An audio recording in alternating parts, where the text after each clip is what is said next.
With free agency pretty much over now, I know there's still a lot of guys left, but most of the top names are gone. A lot of the teams have filled a lot of their needs. So with that being said, it is officially mock draft season, folks. And first of all, I know our last mock draft was a little iffy. I recorded that, a little before the Panthers traded up to 1. So I wanted to do another mock draft now with the Panthers at 1. And now because the last one I did included trades, we're not going to do trades this time. But let's get right into it. First up, we have the Carolina Panthers at the first overall pick, like we talked about already. They traded up with the Bears. The Bears are now at pick 9. Carolina here has an obvious need. It's quarterback. And I'm going to do this based on how I think it's going to go, not based on what I would necessarily do. So here is going to be C.J. Stroud, quarterback from Ohio State. I just really believe this is the obvious selection. It's just really the one that makes clear, concise sense to me. And they've been linked to him quite a bit. And obviously, he's a pretty good quarterback. I like Bryce Young a little bit more, but C.J. Stroud is a very good quarterback prospect. And with that being said, we are going to go Bryce Young here at 2 to the Houston Texans because duh. I mean, at this point, the only reason they wouldn't take Bryce Young is if they really, really love Will Anderson. And obviously they think, we're not going to be very good next year. We can get Caleb Williams here again at 1. But from what we know right now, quarterback is where they're going to go, and it's going to be Bryce Young. Now, 3. This is really where it gets a little weird because Jalen Carter's here, Will Anderson's here, Tyree Wilson is here, but there's also a few quarterbacks, which obviously Arizona's not in the market for a quarterback, but with the 3rd overall pick, usually this would be a trade down if we were doing trades today, but this is not a trade down, and with Jalen Carter's off-the-field issues, I don't think he's a possibility here at 3 personally, but Will Anderson and Tyree Wilson both make a lot of sense, but we're going to go with the best prospect on the board, and I think that's Will Anderson. He was probably the best defender in college football last year, and then, this past, I should say 2 years ago, last draft, he was the best, college defender. But right now, he is, I wouldn't say he had a little bit of an off year, but he kind of did in terms of statistics. But I still think he's the best edge rusher in this draft. Now at 4, this is where another quarterback is likely to go. The question is Will Levis or Anthony Richardson. As of right now, I think it's going to be Anthony Richardson because Shane Steichen, their new head coach in Indianapolis, is a guy that likes the more athletic, the more, the not so honed guys when it comes to passing. He loved Jalen Hurts, and he kind of, was a part of the process in making Jalen Hurts so good. So Anthony Richardson is going to be the pick here. Obviously, the Colts need a quarterback for this upcoming season, even if they do draft Anthony. But with this being said, at least they can have a guy. They're like, all right, this is our guy. Let's just go get a guy, Carson Wentz. He's really the only guy available at this point. There's a few other guys, a handful as well. But, the guys like Jimmy G are already gone. So not much for Indianapolis to do in free agency. They could go get, I guess they already did get Gardner Minshew. So he's a solid guy. That might even be, the perfect guy to have for Anthony Richardson. Now, at pick 5, I think this is going to be huge. Whether, this pick will be determined by Jalen Carter's off-the-field issues. If, teams look into the pro day stuff, they understand, they start to figure out why that was so bad. They talk about, his character concerns. Maybe they heard some positive stuff about him from teammates, etc. Something like that. And with that being said, I do think Jalen Carter is going to go pretty early. And I think it's going to be here at 5 to Seattle because I'm not the biggest Jalen Carter fan in terms of off the field, but I don't know him. I've never met him. I've never interviewed him. I've never done any of that. So I'm just going to give him the benefit of the doubt that he interviewed well and, showed teams that he is worth the pick at 5. With that being said, he goes to Seattle at 5 because they have a huge need on the interior defensive line. He's a frickin' one-man wrecking crew, I should say. and he's just a beast. And I feel like as long as he can, get in control of his off the field stuff, he's going to be a freaking beast in the NFL. And I mean like top 5 interior defensive line, if he can keep his work ethic and keep everything going. So with that being said, the Lions here at 6. This one's a tough one because Tyree Wilson is here, who is a guy that I really like and I think could fit the Lions really well because he's a little bit bigger, around 280 at 6'6". I do really like Devin Witherspoon, don't get me wrong. I'm a big fan.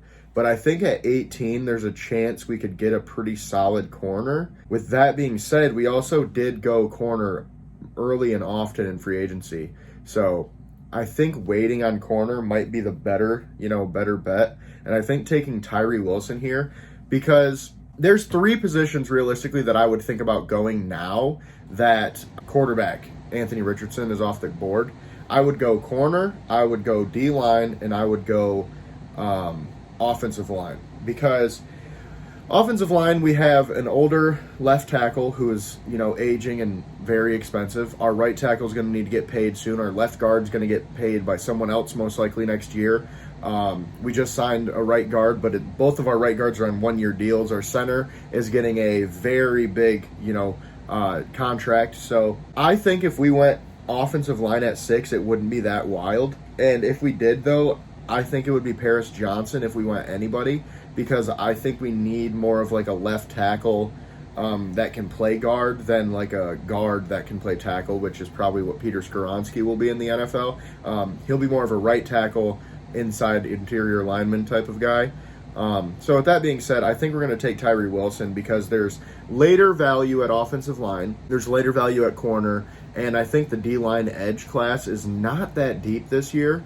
And Tyree Wilson is more of like he can play anywhere from a 3 to like a wide 9, I think. So he's a perfect fit for this defense. And think about it, we were going to get Calais Campbell. Obviously Tyree Wilson is not Calais Campbell, but he's got that same style of, build, 6'6", 280. Calais is, I think, 6'7", 290. So similar builds, similar play styles, I would say. Because Tyree Wilson is probably a little bit more twitchy and not quite as powerful. But with that being said, the fact that they were in on Calais means to me they're looking for that, closed end type of guy that's going to bring this defense together. So with that being said, we have the 7th overall selection, and it is to the Las Vegas Raiders. This one's tough because Vegas did go get Jimmy Garoppolo for 3 years. So I could see them not going quarterback at all. And honestly, at this point, I don't think they will. They do need offensive line help. They do need defensive line help. They need corners. But with this corner class, I think Christian Gonzalez is the CB1, in my opinion. Honestly, I feel like offensive line is probably their biggest need right now. I know they really need corners, but I feel like corner is so deep this season that you might even go offensive line. And it's kind of a reach maybe, depending on what player we go with, but it's a big need for them. And honestly, everybody besides their left tackle, every position's pretty much open. So I think we're going to go with Pete Skoronski because he can play guard, he can play right tackle, and he's probably the best offensive lineman in the draft. He's not the best left tackle in the draft, but he's probably the best lineman who can do everything at a high level. Paris Johnson's really not too far behind either. I really like Paris, but I do feel he projects as a left tackle, so he's the best left tackle in the draft. And with that being said, I just think the Raiders are trying to build, a run-heavy offense with Jimmy G as like a bus driver, basically. He's the type of guy that, Jimmy G is not Aaron Rodgers in any way, shape, or form. Jimmy G is, like I said, he's a bus driver. He's Derek Carr without all the mistakes, pretty much. So he's Derek Carr I wouldn't say Derek Carr at his best, but you guys get my point. It's Jimmy G, okay? It's Jared Goff. It's Kirk Cousins. It's the same guy. Those are all the same guy. So I think going offensive line really helps the Raiders more than going DB right now, just because there are pretty good corners available later in this draft. Now, at pick 8, we have the Atlanta Falcons. This is where Will Levis could be a potential selection. There's a lot of good players here for them.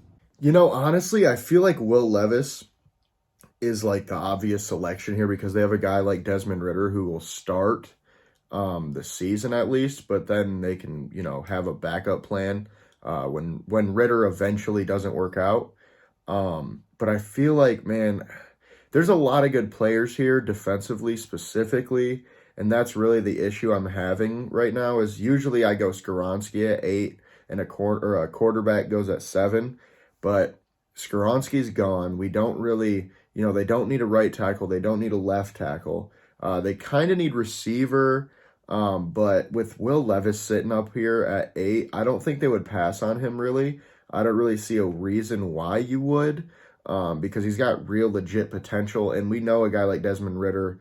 I mean, he's solid, man, but I just don't see much more than that from him. So I think the Falcons are going to take the big swing here and go Will Levis from Kentucky because, like I said before, I just feel like he's the type of guy that needs a year to sit, and Desmond Ritter, they have a guy, that can.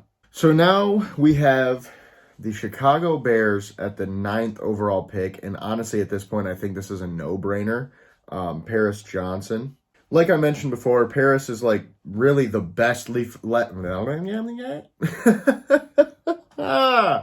Paris Johnson is like the best left tackle in this draft. And I just feel like that's really the Bears' biggest need right now after all the free agency moves and acquiring. And they acquired DJ Moore at the wide receiver position, so they don't really have a huge need there with him and Claypool and Darnell Mooney. So Paris Johnson is the pick here for the Chicago Bears. Now, this is where things could get real spicy, folks, because as you guys know, in my last mock, I had them taking Bijan Robinson at the 10th overall selection, which is still a possibility because they have not done much in terms of the running back position. And I really do feel like they're gearing up to go after Bijan at 10 because none of these other teams are going to take a running back this early. But there's legit potential, that a team like Tampa Bay or the Chargers or the Ravens or the Vikings even maybe could all, want to get a piece of Bijan. So if you wanted Bijan, this is the time if you are the Eagles. But with that said, I don't know, man. I don't know. Do I have the balls to do it twice in a row? Because it just makes so much sense because the Eagles are they're such a ready team. Like they re-signed Darius Slay, they re-signed Bradbury. Really all they're missing now is a safety on the defensive side of the ball. Yeah, you know what? I think Bijan here at 10 makes so much sense that I would feel wrong not doing it because at this point it really does feel like they're gearing up to go get Bijan at 10 and have the best run game in the NFL along with one of the best passing games in the NFL along with one of the best defenses in the NFL. So the Eagles are basically going for gold right now if they go and get Bijan at 10 because guess what? They have another first-round pick in the back end at 31. So if you're an Eagles fan, you should be very, very, very excited for the next 10 years probably because as long as you guys re-sign Jalen Hurts and, keep that coaching staff intact and everything and people are healthy, I guess, too, you guys are going to be a freaking force in the NFL. Screw the NFC. In the NFL, it's going to be Super Bowl after Super Bowl after Super Bowl after Super Bowl. Like, seriously, man. And Bijan right here is just another piece of that puzzle that I think he really might even be the missing piece of that puzzle because Miles Sanders was pretty good last year, but Miles Sanders also has had a lot of down years, whereas Bijan, he's likely going to step in and be John. No, but he's going to step in and be a menace to the other defenses. So I think that really, really makes a lot of sense. And then here at 11, they have two clear top needs, and that's wide receiver and offensive line. And I honestly feel like offensive line is even a bigger need for them than it is anywhere else on their team. Because their O-line is just on paper, not good at all in any way, shape, or form. But if I'm Tennessee, am I going to reach on an offensive lineman right now and pass up on all this defense? You could get a guy like, JSN or Quentin Johnston even. I just really feel like at this point, their O-line is so bad, though, you kind of do have to reach. And I'm going to go with Broderick Jones from Georgia. I think he can play both tackle spots. Obviously, he's got some concerns. He's by that I mean he's not a perfect player, but I do think he projects well at right tackle, and he can play left tackle if that's what they prefer. But they did just sign Dillard over from the Eagles, so I think Broderick Jones at 11 makes a lot of sense here. It is a bit of a reach. I'm not gonna lie, but it is what it is, man. So now we have Houston with their second pick here. And I wouldn't be surprised if they go corner, receiver, O-line, D-line. I mean, literally anything. And I think, though, at this point, one of these corners pretty much has to come off the list. And Houston did go corner at number 2 last year. But why wouldn't you pair your rookie or your second-year elite corner with an elite rookie corner? And I think that with Stingley being a 6'2", 210 guy that can run a real fast 40, you don't necessarily need another one of those. I know Christian Gonzalez is basically that same guy, 6'1", 210, 205, ran like a 4'3". I really like Christian Gonzalez, and he is my CB1. I don't know if they would go ahead and go with him or Devin Witherspoon, because Devin Witherspoon is more of like a physical, feisty corner. You know what? Devin Witherspoon, I think, fits what they're bringing in more, because if you look at what they do in San Francisco, they're not using a bunch of these, 6'2", 6'1", super fast corners. They like 5'11", 190, super feisty, which is exactly what Devin Witherspoon is. And now they have both Stingley and Witherspoon here, to pair at corner, 2 young, legit corners, and I think that really, really, really solidifies that defense. And with DeMeco Ryans coming in at head coach, I think that's kind of what they're looking for. And now the Jets, this is a tough one, because obviously they need O-line help, they need linebacker help, but the thing is, do they get Aaron Rodgers or not? And at this point, I think I'm just going to, work off the fact that they are getting Aaron Rodgers. And with that being said, I think when you get Aaron Rodgers, you need to get some help in terms of offensive linemen. And this might be a reach. You might call me crazy for it, but I'm going to go with O'Cyrus Torrence here, I think, from Florida. Actually, I take that back. I think tackle is more of their need than guard, because they do have 2 pretty solid guards, and they need a right tackle. And I think DeJuan Jones would be the perfect fit there. Big, mauler, just got legit, like, prototypical size, arms ridiculously long. And I feel like as long as, he can get in there and play decently his first few years, because he's more of a project tackle, I think, than a lot of the other ones. But he's got, like, his traits are up here. His tape, he's got some issues, but I like him enough at right tackle to put him here. And now we can learn from Mekhi Becton, who's a guy that was very similar coming out, and I think he fits pretty well there in New York. Now, the Patriots here at 14. This is a tough one, I think, because there's a lot that you could do here. But you know what? I think Lucas Van Ness is such a Patriots player, and he just makes so much sense for them, with them having a need at edge. I just feel like Lucas Van Ness is a Patriot. Like, he was born to be a Patriot. That's just how I feel. So he's going to go there at 14. And then at 15, the Packers, man. This is tough, because they need help at quarterback, technically, because they, Aaron Rodgers is probably gone. They need wide receivers. They need tight ends. They need D linemen. And Nolan Smith is sitting right here. I'm going to go with Nolan Smith from Georgia. I think his tape is kind of up and down in a lot of areas, but he shows a lot of, like, elite traits. He ran a ridiculous 40. His combine in total was pretty solid. So I think he was like a high second rounder. I think 15 is pretty solid for him in the Packers. He's a good fit. I think they really need edge help. So it really helps their defense and helps them in the long run, because now they'll have a really good finesse edge rusher coming off the edge there with Kenny Clark on the inside. So now we have the Washington Commanders, and this right here to me is like a no-brain selection, Christian Gonzalez. The Washington Commanders don't really have much at corner. Their corners were some of the worst in the league last year. Their passing defense was some of the worst in the league last year. And then they go ahead and get the CB1 Christian Gonzalez from Oregon. I think that's an obvious no-brainer pick. And honestly, the fact that he was even there at 16 is insane to me. I don't see him being there. But I don't see the Patriots, going after a corner that early. I don't see the Packers going after a corner that early because they already have a pretty solid young group of corners. So the Commanders end up getting the freaking steal of the draft, in my opinion, here.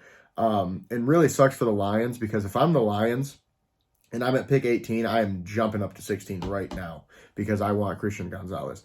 But this is no trade mock draft, so that's how it's going to stay. And here at 17, the Pittsburgh Steelers are also looking at corners. Joey Porter just almost makes too much sense. Joey Porter to the Pittsburgh Steelers, that's a lock selection, I think, if he's there. And then at 18, the Lions still have Deonte Banks sitting right here, who is a very good corner. And honestly, if this happened in real life where we get Tyree Wilson and Deonte Banks at 6 and 18, I will rejoice as long as Anthony Richardson isn't available. If we draft either of them over Anthony Richardson, I'll be kind of mad. But regardless, Deonte Banks and Tyree Wilson is a freaking A+ draft for the Lions. Deonte Banks projects to be a legit CB1 in the NFL. He wouldn't have to start right away, which is perfect for him.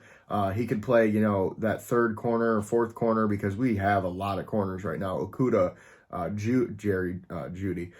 Jerry Jacobs. We got, we signed 2 more, Emmanuel Mosley and Cam Sutton. And then CJ Gardner-Johnson is like a nickel safety guy. But Deonte Banks coming off a really good combine. I think he really fits in here. Like I said, projects as a CB1 at the next level. And then at 19, we have the Tampa Bay Buccaneers. And this is tough. They went out and got Baker Mayfield in free agency and filled in a few other spots, but they still have a lot of needs, specifically along the offensive line. Anton Harrison could make some sense here, but I just don't love him. O'Cyrus Torrence, maybe.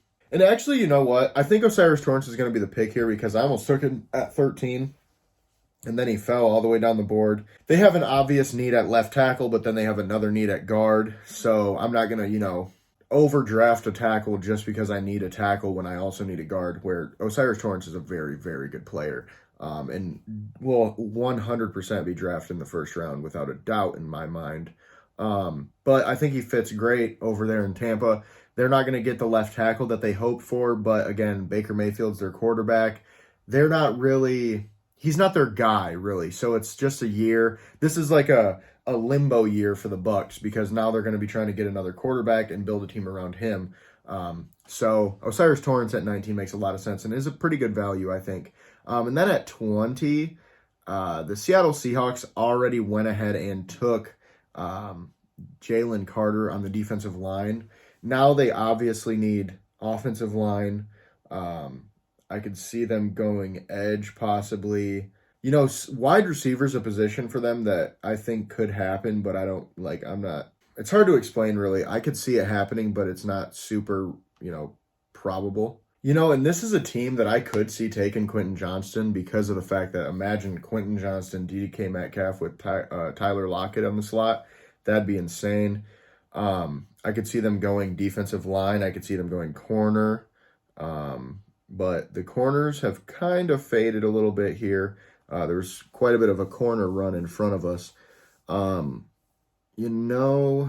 just feel like the Seattle Seahawks taking Anton Harrison could make a lot of sense because, again, I don't love him, but he projects as right tackle. They've got their left tackle. They've got their center now. They've got a pretty solid guard. Now they just need that right side of the offensive line to get shored up. So I think going to Anton Harrison here could make some sense.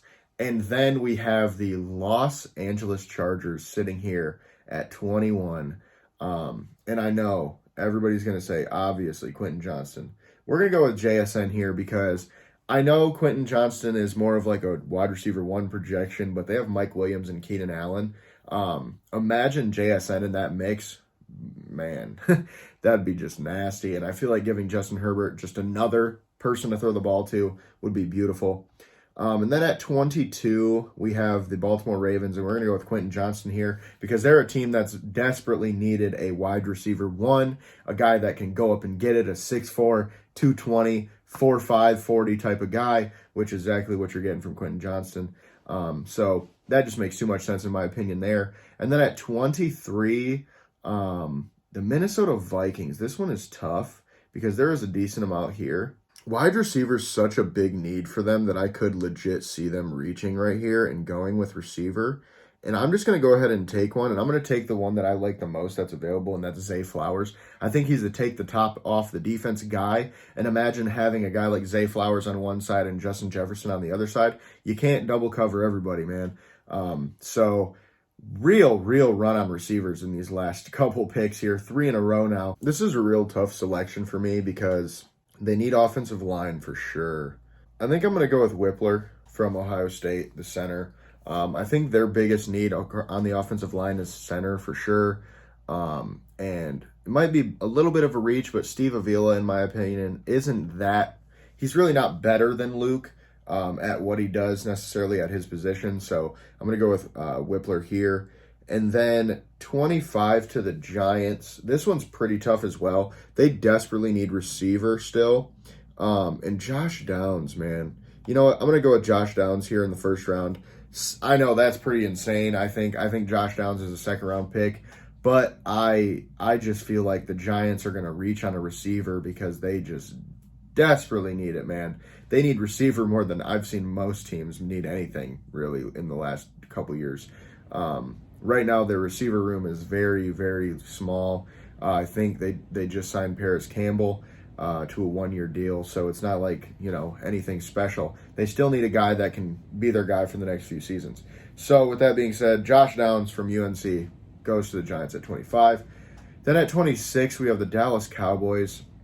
And this one's tough because of the fact that I could see Kalijah Kancey getting drafted here just based on, they love disruptors.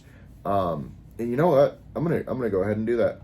Kalijah Kancey to the Dallas Cowboys. I think that fits perfect for him too because he's an undersized D lineman that they don't really need him to play rundowns. He can just be in there on third down, go and get them every time. And him and DeMarcus Lawrence and Micah Parsons together, ridiculously good on the sub packages and stuff because then they're just nose to the frickin' and they can just pin their ears back and go get it. So I really love that. Kalijah Kancey at 26. And then at 27, I think Brian Branch is the clear pick here because he's one of the better players left on the board, period. They really need DB, whether it be corner or safety, and he can play a little bit of both. I know they just re-signed Jordan Poyer, but I just feel like both their safeties are real old anyway. So Brian Branch can step in and be a slot year one at least, and then after that he'll take over. 28 to the Cincinnati Bengals. This one's they're a team that I could see taking a safety here too, or corner, but I feel like safety is a bigger need for them. Jahmyr Gibbs though, that'd be, especially if they end up getting rid of Joe Mixon, that would be insane. So I think Myles Murphy here would make a lot of sense because they don't necessarily really need help along the defensive line, but man, putting him in there with the whole rotation that they've got, I think he's better than Sam Hubbard. But Sam Hubbard, would still be in a good rotation with him, and he can play inside or 4-3 end, so I think he'd be a perfect fit there. And then 29, we have the Saints. I'm gonna go with Brian Bresee to the Saints. I just feel like D-line's really their biggest need right now. Offense is kind of short up. They could obviously, take some later, but I feel like D-line is really their biggest need, and I think Bresee's the best available right now. You could make an argument for Will McDonald, or you could make an argument for Mozzie Smith, I think. But I like Brian Bresee's fit there, and I just think it makes sense. So at 30, we have the Philadelphia Eagles, and they already went with Bijan Robinson. And they are a team that, likes to stack guys at the same position. in hopes that, they did it last year with Jordan Davis. And then when, other defensive tackle, I don't know why his name is slipping my mind right now. When their other defensive tackle went ahead and left in free agency, it made it to where, okay, Jordan Davis now is our starter. So I could see the Eagles go ahead and take a corner here or an edge player. But I think they're going to go corner, and I like Tyreek Stevenson here because the corner was almost a selection before, but the fact that they just re-signed both of their corners, their starting corners at least, makes me wait a little bit on that. But with the fact that Darius Slay and James Bradbury are both a little bit older, I see them as the team, like I said, that likes to stack talent on top of talent so that they can have older guys teaching the younger guys how to do what to do. So I love Tyreek Stevenson there, and Tyreek Stevenson at 30 I think is kind of a steal, in my opinion. But then 31, we have the Kansas City Chiefs. Now, obviously they need wide receivers, but I don't see them really reaching on their wide receiver right here because I'm not a big Jordan Addison guy. I could see them going D-line, though, for sure, and there's a lot here. I don't know. They're another team that I could see taking a DB. Man, and Antonio Johnson is right there, too. I'm going to go with Antonio Johnson to the Chiefs. I feel like that's kind of what I do almost every time. It's the safe pick. I just feel like it makes a lot of sense because at the end of the day, he's a really good player at a position that they need, and of course they could go other ways. But I'm really happy with this. If this is how the draft goes down, too, I wouldn't be super surprised.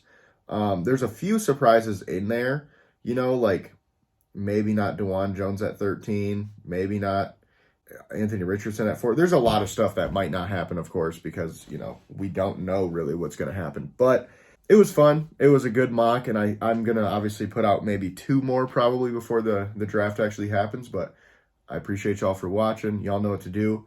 Like the video if you liked it.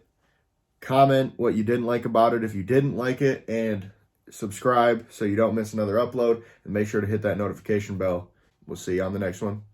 Peace.